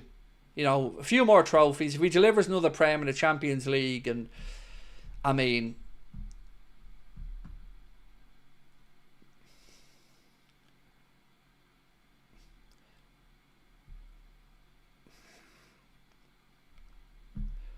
if I'm letting my head rule my decision making, he becomes the best player of modern era, of my lifetime at Liverpool, if we win more stuff like that and he stays till he retires. I didn't think I'd ever see a time where I'd acknowledge anybody coming close to Steven Gerrard, because, you know, Steven Gerrard was just incredible and had the ability to do things I've not seen others be able to do, but never really was lucky enough to have the trophy-laden career maybe that Mo's having with Liverpool. And I think if I'm taking my own hero and idol worship of Steven Gerrard out of the equation, it's going to be Mo, isn't it? It's going to be Mo. He's got to be there.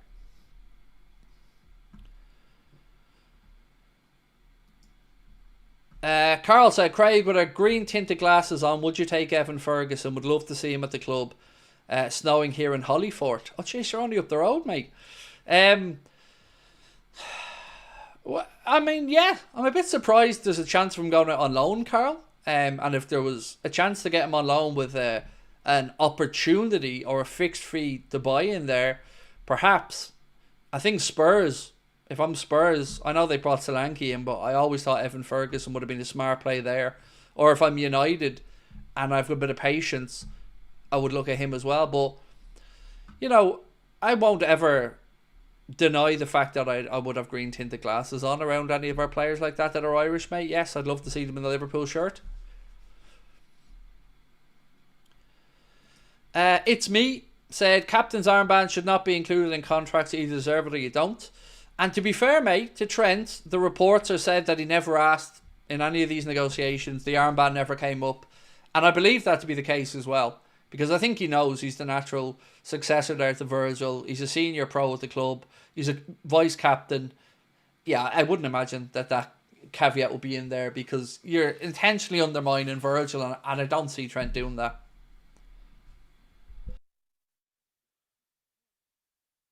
Excuse me. I've had a bit of a cold for, it's nearly a month, and it's still lingering and it won't go away. Has anybody else had an illness like that in this winter that just, it won't go away? Every time I think I'm getting better, it just keeps coming back up and I start wheezing again, and yeah, it's exhausting.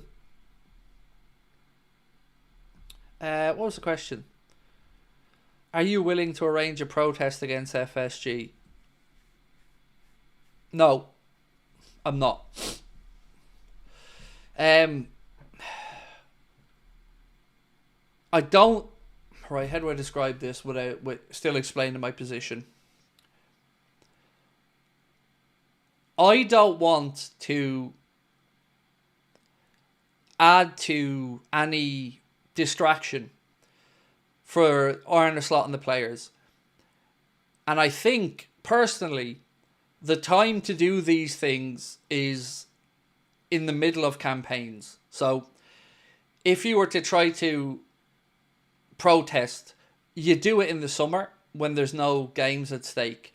And you might say, well, you're not going to get the eyes of the world on you then, but you can do it in other ways.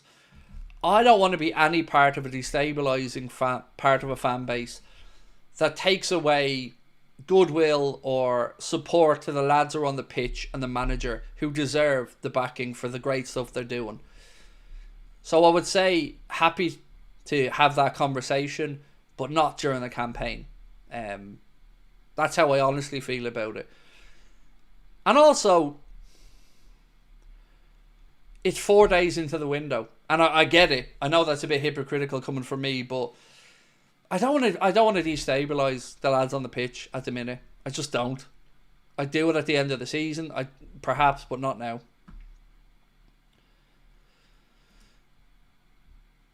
AD said, if we go 11 clear, it's over. We could draw 7 and lose 1 in the last 18 games if our rivals win all their games. Exactly, and they won't. They won't, mate. Anfield Arts, welcome to Anfield Agenda FC, my man. Welcome in. And if you are an artist, by the way, and you do paint or do stuff about Liverpool, please do email me some of your stuff, man. I'm always on the lookout. I've got a lovely Bobby Firmino painting and a few other bits and pieces. So, yeah, always looking out for talented artists. What are your thoughts on Stefan Bajcetic this season? He's doing great at Salzburg, it seems. Well, it looks like he's about to go on loan to Real Betis, mate. That's the latest story that's been doing the rounds. It started with Dave O.C. Kopp, and then it was brought up by Fabrizio Romano crediting Dave O.C. Kopp. And where is it? 1 sec, I'll read it out for you. Yeah, so he said, exclusive, Stefan Bajcetic is set to return to Liverpool from RB Salzburg and then join Real Betis on loan. Which I think is good for him. You know, going back to playing La Liga, get more minutes again. Good. You know, this year for me was about him just making sure he got minutes in his legs and playing as much as possible. And if things aren't looking great in the Salzburg garden, then send him off to Betis and hope that the young man gets more minutes. Greek Freak, thank you, mate, for your super chat. Thoughts on Thuram? I've seen a lot of articles linking Liverpool with a move for Marcus Thuram. I assume it's Marcus Thuram you're speaking about. Marcus Thuram, Jonathan David have been names that have been in some pieces over the last couple of weeks. And even speaking about Marcus Thuram, to be honest, that link probably goes back even a bit longer. There was stuff, I'm sure, last season around Marcus Thuram when Kloppo was the coach. And truthfully, I don't know much about him, you know. I know he plays for Inter. I see a few bits and pieces of him, but I don't feel confident enough to speak as to whether he'd be good enough or not. Do you know what, actually? Somebody in the chat said to me the other day about Liam Delap because he was being linked with us. And I happened to then stumble across a really good article on Liam Delap, which kind of read me down the rabbit hole then. And I have to admit, it was my own snobbishness that swatted that away because he's at Ipswich. But looking through his pedigree, coming through at City Academy, his father being Rory Delap, and looking at some scouting reports and some coaches that have worked with him, what they've had to say, he does look like a young man that's on his way to the top and is very, very highly regarded by anyone that's coached him. So, interesting one. Where his long-term future will end up, I don't know, but I would say he will move on from bigger and better things than Ipswich, with all due respect to Ipswich.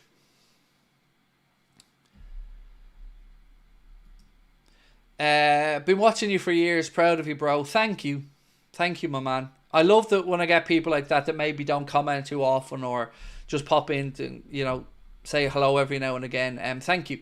I can't believe we're here. Look at the 290,000. How do we get here? So yeah, it's crazy. I keep saying the same thing. I always feel like I'm living in someone else's life at the minute. My life up to the last 5-6 years has been a tough one, as I've spoken to you guys about many times. Filled full of a lot of hurt, anger, financial headaches, and frustrations, and death, and yeah, it's fucking tough. But I feel like I've been given another chance now, and my life's is gone in a direction I didn't expect it to go to.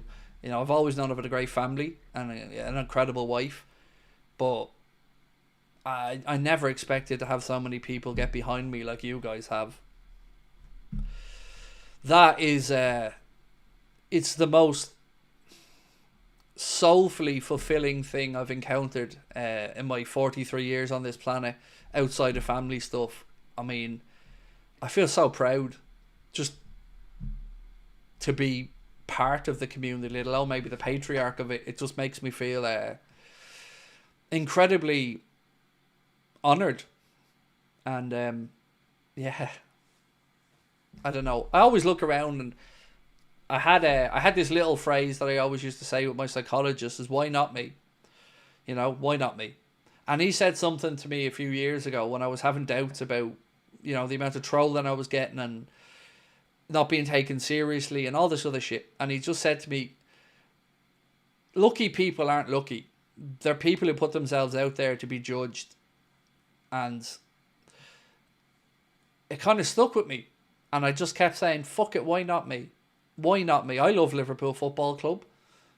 That much I don't think anybody can debate. I might not be right all the time, but I think I'm a decent human being, and I work hard, and I don't take this shit for granted. So yeah, why not me? And that's why I say to anybody else who's starting on their content journey, do it. And I nearly quit 4 years ago because a then bigger Liverpool content creator group were going in on me behind the scenes, publicly, and rinsing me over and over and over, and my self-esteem was through the floor, my anger was through the roof, I was a wreck. And then one day I just came across a Warren Buffett quote, and I know this is really cheesy and I'm sorry, but the Warren Buffett quote just kind of struck a chord with me. I'm going to read it out to you because I want to explain the rest of the story then. And bear with me 1 second. I'll read this out because it ties it all together, I think. Bear with me. Here it is. So, it says, work hard in silence, do what you have to do, and ignore the drama and negativity surrounding you. Let your success be your noise. And I read that one day when I was at my lowest, and I thought, right, they've written me off, they've belittled me, they've doxed me, they've threatened me, they've ridiculed me, now they're going to see the other side of me. And I decided then to do that, to work my ass off, work harder than them, be better than them. And then one day I woke up and they had a go at me again, only this time I had an army behind me, and they fucked off because I won. And that drove me on because I nearly quit. I nearly gave up. But I didn't. And I would have done if they let me alone. I would have probably given up years ago if they had left me alone. But they didn't. And if there's one thing people learn about me in the long term, it's don't piss me off and don't underestimate me. Because I'm a strong-willed person. And there's nothing I love more than telling you to go fuck yourself when I've proven you wrong. So yeah, I'm sorry that the story ended in a bit of an angry thing, but that's it. That's why I'm here, because they tried to end my journey, and it wasn't on my terms, and I wasn't letting it happen. So fuck them. And now they're irrelevant, and they're scraping around, changing names, getting new members of the group in. People that stabbed me in the back are all watching me grow, watching my life change. And the person that stuck with me and all of that was Connor. And now Connor's becoming a very independently, I won't say wealthy, but we're doing all right, you know. And he stuck with me. And loyalty means a lot to me.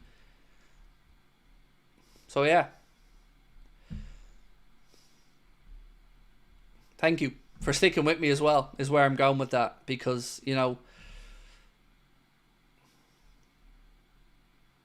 I think we've built something special, all of us together. Like, look at this group of people, man. It's fucking incredible. And it's different. It's not toxic. People care about each other, and they're not afraid to admit when they're having a bad day or when life's tough with them. I'm proud of that.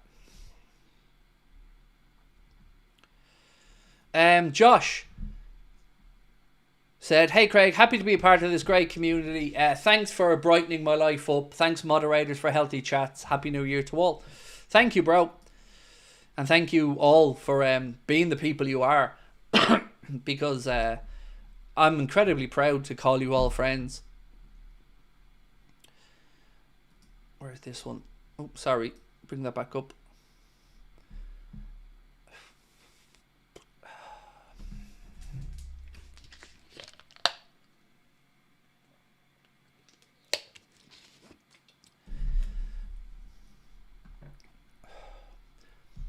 So, if you had to choose Gerrard in his prime, would you play him in a 6 or an 8 or a 10 in midfield? Much love from Australia. In his prime, a 10 behind a striker like Torres, like that era. That was, I think that was, you know, Stevie G at his rip-roaring best. So I would say a 10 or an 8.5 if you want to call it that. Greek Freak said, "Craig, been watching for years now, love the channel, just wanted to know any reliable journalists have spoken about the Trent offer." I don't know of any, to be honest with you, because that story just started to come out as I went live. Pretty much the time I went live, Connor sent it on to me, so I haven't had a chance to message many people about it. But does anybody know who wrote the story? I know it's the Mirror, but do we know what journalist wrote the story? Because then I can probably give you a better answer. AD said, anything in the Elon Musk takeover rumours.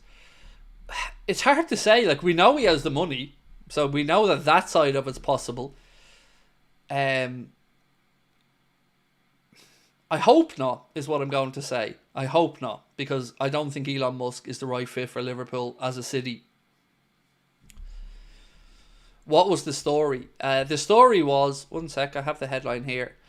It was in the Weekend Sport, which I believe is one of the tabloids' Friday paper. It said, Elon Musk set to buy Liverpool, world's richest man to nab Reds. And I believe in the story, which actually Connor sent me on more of the story, so bear with me. I should be able to read it out to you. 1 second, where was this? Yeah, so here we go. I can't zoom in enough on that, but it said something about his granny having ties to Liverpool City and stuff like that. So look, the truth is, I have no idea. But we know he'd have the money. That's all I can say, you know. He definitely has the financial resources to do it, but I couldn't see that ending well, you know, because look at what he's done with X as an example. He's went in and he could call it trimming the fat or whatever, that's fair enough, but look at Radcliffe and United and I wouldn't want that all over again.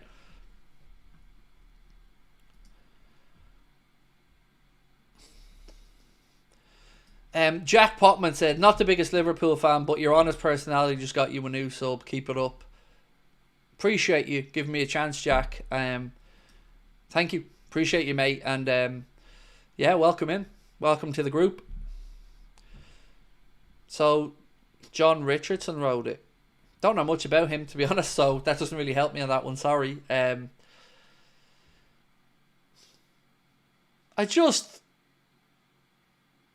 think it must be true because it's an English paper. I would believe it, to be honest. I would believe that if the Mirror put that out there on 300k, I believe it. I'd be inclined to believe it. Will Liverpool make a first team signing in January? We've had nearly 1,500 votes. I'll let it just trickle up to that, and then we'll end the poll. But again, a lot of you guys feeling pretty pessimistic about the idea of a signing. 61%, as I say here now, is saying no, we won't make a signing, and 39% saying yes. For me, honestly, I go back and forth on it. Sometimes I feel more optimistic. Like, we might make an opportunistic signing. Like, if we loan Chiesa out, maybe there's an argument to bring somebody in then. I don't know if the Marmoush situation with Manchester City will spark Liverpool into action there. I don't know if the Zubamendi admission that he will leave Sociedad brings Liverpool to the table again there. They're things that I can see potentially happening, but I don't feel assured enough to say they will happen, if you get me.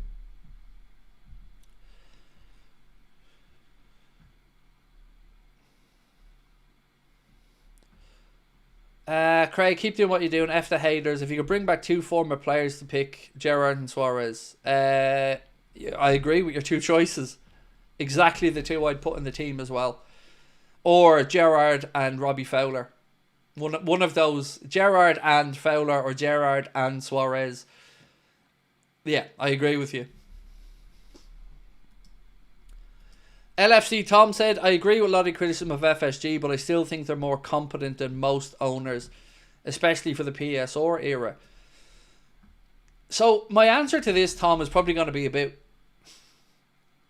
weird, but that almost makes me more frustrated by them, mate, because I believe that they are more competent than most. I agree with that as a statement. But why not use that more to your advantage, if you get me? Like, if we agree that our recruitment's been good when we do it, if we agree that they have done good stuff, like you've said, it just frustrates me more when we don't do it. Because I've also been really honest and said, there's just 2 big things for me with these owners that are just no-nos. And the Super League was one, but I know that there's nothing I can do about that, or they can do about it. It's happened, it's gone. But it gave me a glimpse into the mindset that I didn't like the look of. And then it's the lack of spending. And the cry arson about not having the money. Because that really is infuriating when you know it's just not true. So those 2 things I found it really difficult to square up and to admire the owners. But a lot of other stuff, you're right, they've done some good stuff, but they've undermined themselves with the bad stuff, and I can't get past those things, unfortunately, mate. That and the blacklisting of my channel pisses me off. Like being told by supporters clubs that the club have reached out to them when we were going to visit a city, or when we were going to reach out to them and ask what their business with us is, and getting that first hand from supporters clubs, it kind of just makes me wonder, why? I'm a good person. You might not like what I have to say about Liverpool, but I don't think it's arguable that I'm a bad man. So why the fuck am I getting undermined? Why are you trying to stick your nose into what I'm doing? I don't get the welcome to Anfield. I don't get the interviews. I don't get to say goodbye to Jurgen Klopp. I don't get any of that shit. So why do I get all the bullshit along with it? That winds me up. Yeah. So yeah, with the owners, man, and the distant aspect of it as well. You know, I'd prefer owners who were here and present. Put up an Elon poll? No, because honestly, I know the answer to Elon Musk is no. I know any Liverpool fan deep down in their soul that really understands the city knows that he's not the right fit. I understand the desire to have somebody who'd spend more money and all that stuff. I get it. But it's not him. He's just not the right guy. And I don't need a poll to tell me that. I know in my heart of hearts that he is the wrong fit for the city of Liverpool. He just is. Even if you look at it from a political perspective, absolutely just not the right type of leanings or view of the world for Liverpool. We're not friends, we're one big family. Let's win this damn league. Up the Reds. Nice. Craig's new car is defo a Tesla. It isn't. And if I was buying an electric car, I would definitely be buying a BYD over a Tesla. And that's nothing to do with Elon Musk. That's just to do with I think they're better cars. But I'm not there with an electric car yet. My new car is a Renault Rafale, an Alpine version. But I'm not there yet. I'm not even at the plug-in hybrid stage of confidence yet. I'm still at a regeneration or braking regenerative hybrid car. So yeah, no, definitely not a Tesla. I don't like them. Genuinely, like I admire so much about what Musk has done as a business person. The SpaceX stuff and all, it's incredible. But I've never liked the Teslas. I just don't think they're nice looking. I don't like the badge. And I don't want an electric car yet. I love the sound of an engine. I'm kind of old in that regard. Craig, do you think the league is wrapped up or should we stay humble? Up to you. I'm not going to be staying humble. To me, nobody else is good enough to stop us winning it. That's the God's honest truth of how I look at this. The math has the math. And with Arsenal, they're not going to do it. And Chelsea have fallen away. And City are way too far away. And, you know, even if you're looking at it from the ruling people out, well, you're just left with us. So it's football and you can never say never. We could get horrendous injuries.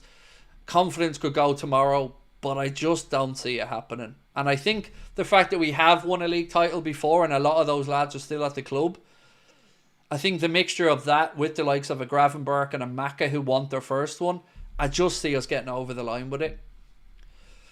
And of course the manager as well. The snow has started here. Hope it stops overnight, said Tom Judge. Honestly, mate, a lot of people who I think are fairly reasonable, rational people don't think the game's going to go ahead tomorrow, but we're going to have to wait and see till the morning when they do their inspection. That's all we can do. Right, look, I'm going to go and get ready and get some food and watch the late NFL game, but no matter what happens tomorrow, we'll be here, whether it's a news stream, a late night agenda stream or whatever. We will be here tomorrow. If the game goes ahead, of course we'll be here ready to go 3:15 for that. Thank you for a really fun 2-hour stream. I didn't intend it to be this long, and I know it got a bit emotional at times, but it's only because of how proud I am of us all and how grateful I am to you guys for your support. So thank you for that. A news video coming out in a bit. I'm going to record that now for people who maybe joined us late and didn't get the latest updates. And thank you to all of you. Drop a like for me if you can before you head off. We've never had a 2,000 like news stream, I think, so if you can drop a like before you head off, that would mean a lot. And I'll see you tomorrow. Much love. Bye bye.